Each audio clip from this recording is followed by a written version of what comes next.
ಇನ್ನು ಮುಂದೆ ನಿಮ್ಮ ನೆಚ್ಚಿನ ಧಾರಾವಾಹಿಗಳ ಫುಲ್ ಎಪಿಸೋಡ್ಗಳು ಸನ್ ನೆಕ್ಸ್ಟ್ ಆಪ್ನಲ್ಲಿ ಮಾತ್ರ. ಯಶೋದಕ್ಕ, ನೀವ್ ಅಳ್ಬೇಡಿ. ಮೊದಲು ಏನಾಯ್ತು ಅಂತ ಹೇಳಿ. ನಮ್ ಶಾಂತಿ ಸತ್ತೋದ್ಲು ಅನ್ನೋ ತರ ಹೇಳ್ತಿದ್ದಾರೆ ಕಣೋ.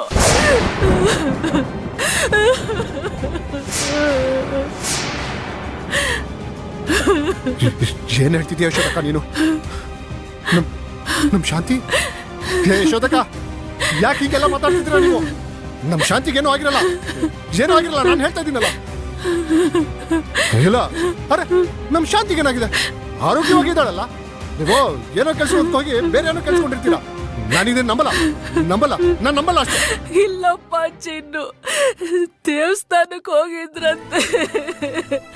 ಅಲ್ಲಿ ಬೆಟ್ಟದ ಮೇಲಿಂದ ಎಡವಿ ಜಾರ್ ಬಿದ್ದೋದ್ಲಂತೆ ಕಣೋ. ಎಷ್ಟು ಹುಡ್ಕಿದ್ರು ಸಿಗ್ತಿಲ್ವಂತಲ್ಲೋ. ಯಶೋದಕ್ಕ ಮೊದಲು.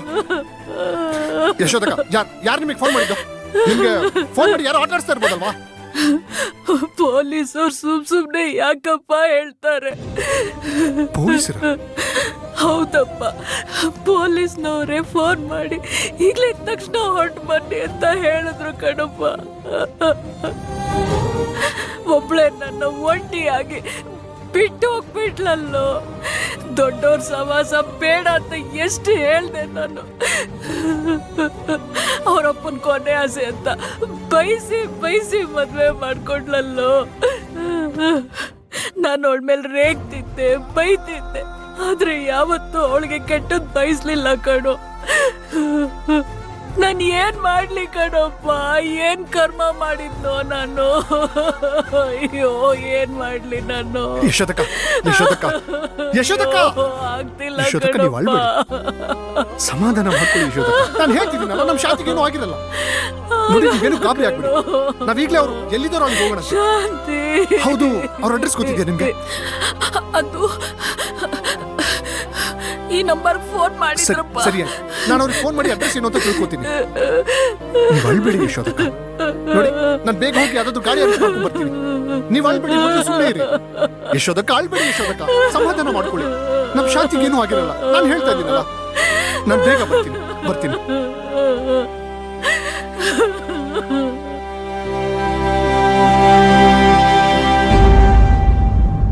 ಶಾಂತಿ,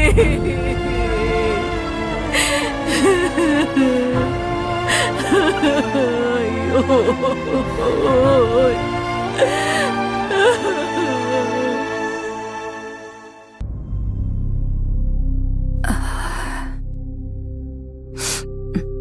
ಮಂತ್ರ ನಿನ್ನ ಕರೀತಾ ಇದ್ದಾರೆ.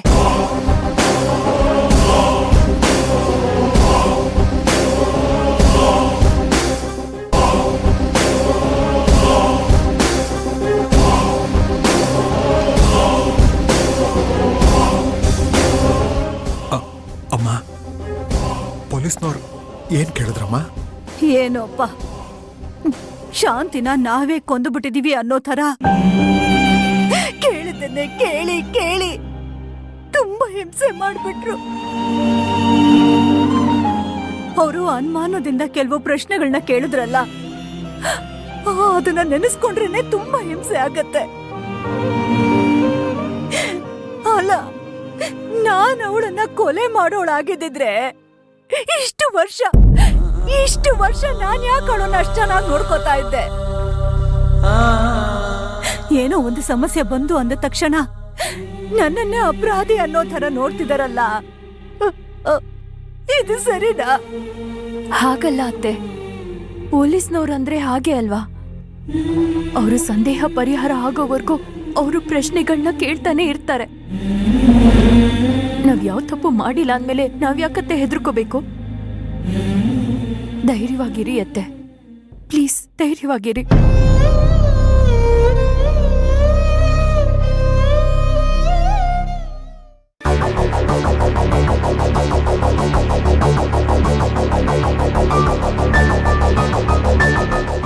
ನೀವ್ ಹೇಳೋ ಪ್ರಕಾರ ನಿಮ್ಮ ಬಾಯ್ ಫ್ರೆಂಡು ಬೆಳಗ್ಗೆ ಬಂದು ನಿಮ್ ಜೊತೆ ಇಡೀ ದಿನ ಇದ್ದು ಬರ್ತ್ಡೇ ಸೆಲೆಬ್ರೇಟ್ ಮಾಡಿ ಆಮೇಲೆ ಹೊರಟೋದ್ರು.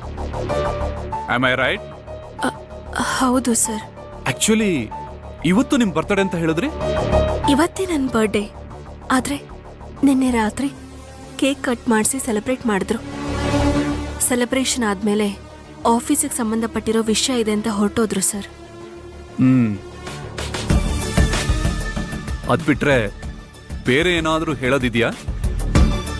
ಏನಿಲ್ಲ ಸರ್. ಸರಿ, ನನಗೊಂದು ಪ್ರಶ್ನೆ ಕಾಡ್ತಾ ಇದೆ. ಸುಶಾಂತ್ ಅವರು ಶಾಂತಿಯವರು ಬೆಟ್ಟು ತುದಿಗೆ ಹೋದ್ರು, ನೀವ್ಯಾಕೆ ಅಲ್ಲಿಗೆ ಹೋದ್ರಿ? ಆಗ್ಲೇ ಹೇಳಿದ್ನಲ್ಲ ಸರ್, ನನ್ಗೆ ಯಾವ್ದೋ ಫೋನ್ ಬಂತು. ಮಾತಾಡ್ತಾ ಮಾತಾಡ್ತಾ ನಾನು ಯಾವ ಕಡೆ ಹೋದೆ ಅಂತಾನೆ ಗೊತ್ತಾಗ್ಲಿಲ್ಲ. ಇದ್ದಕ್ಕಿದ್ದ ಹಾಗೆ ಸುಶಾಂತ್ ಸರ್ ಮಾತಾಡ್ತಾ ಇದ್ದಿದ್ ಕೇಳಿಸ್ತು. ಹಾಗೆ ಹೋದೆ. ಹೋಗ್ ನೋಡಿದ್ರೆ ಸುಶಾಂತ್ ಸರ್ ಒಬ್ರೇ ಮಾತಾಡ್ತಾ ಇದ್ರು. ನಾನ್ ಕೇಳ್ದೆ, ಯಾಕ್ ಸರ್ ಒಬ್ರೇ ಮಾತಾಡ್ತಿದ್ದೀರಾ ಅಂತ. ಆಗವ್ರು ಇದ್ದಕ್ಕಿದ್ದ ಹಾಗೆ ಶಾಂತಿ ಶಾಂತಿ ಅಂತ ಕೂಗೋಕ್ ಶುರು ಮಾಡಿದ್ರು. ಆಗ್ಲೇ ನನಗೆ ಗೊತ್ತಾಗಿದ್ದು ಅವ್ರ ಜೊತೆ ಶಾಂತಿನೂ ಇದ್ರು ಅಂತ. ನೀವು ಹೇಳೋದನ್ನ ನಾವು ಸಂಪೂರ್ಣವಾಗಿ ನಂಬೋದಾ? ನಿಮಗ್ ನಂಬಿಕೆ ಬರ್ಬೇಕು ಅಂದ್ರೆ ಏನ್ ಮಾಡ್ಬೇಕು? ಏನು ಬೇಡ, ಕರ್ದಾಗ ವಿಚಾರಣೆಗೆ ಬಂದ್ರೆ ಸಾಕು. ನೀವು ಹೋಗಿ ಸಾಧಾರಣ ಅವ್ರನ್ನ ಬರೋದಕ್ಕೆ ಹೇಳಿ. ಸರಿ ಸರ್.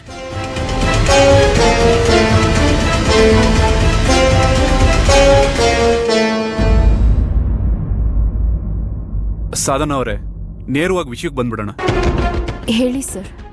ನಿಮಗೂ ಶಾಂತಿಯವ್ರಿಗೂ ಅಷ್ಟೇನು ಒಳ್ಳೆ ಸಂಬಂಧ ಇರ್ಲಿಲ್ವಂತೆ, ಹೌದಾ? ಯಾರ್ ಸರ್ ಹೇಳಿದ್ದು? ಯಾರು ಹೇಳಿದ್ದು ಅನ್ನೋದು ಬೇಡ, ನಿಜಾನ ಸುಳ್ಳ? ಸುಳ್ಳು ಸರ್. ಶಾಂತಿಮ್ಮ ನನಗೆ ಒಡ ಹುಟ್ಟಿ ತಂಗಿ ಆಗಿದ್ಲು ಸರ್. ನಮ್ಮ ಮನೆಯಲ್ಲಿ ಸೂರ್ಯ ಹುಟ್ಟಿ ಮುಳುಗೋವರೆಗೂ ಎಲ್ರಿಗೂ ನಮ್ ಶಾಂತಿಮ್ಮ ಬೇಕಿತ್ತು ಸರ್. ಸರಿ, ನಿಮ್ ಅತ್ತೆ ಏನಾದ್ರೂ ವರದಕ್ಷಿಣೆ ತಗೊಂಬ ಅಂತ ಕಿರುಕುಳ ಕೊಡ್ತಾ ಇದ್ರಾ? ಅಯ್ಯಯ್ಯೋ ಇಲ್ಲ ಸರ್. ನಮ್ ಇಡೀ ಕುಟುಂಬ ಶಾಂತಿಮಾನ ಎರಡ್ ಕಣ್ಗಳ ಹಾಗೆ ಕಾಪಾಡ್ಕೊಂಡಿದ್ವಿ. ನೀವು ಹೇಳೋದನ್ನ ನಾವು ಸಂಪೂರ್ಣವಾಗಿ ನಂಬೋದಾ? ಸರ್, ನಾನ್ ಎಲ್ಲ ಸತ್ಯನೂ ಹೇಳಿದ್ದೀನಿ. ನಂಬೋದು ಬಿಡೋದು ನಿಮಗ್ ಸೇರಿದ್ದು. ಸರಿ, ನೀವು ಹೋಗಿ ಸಿದ್ಧಾರ್ಥನ ಬರೋದಕ್ಕೆ ಹೇಳಿ. ಸರಿ ಸರ್.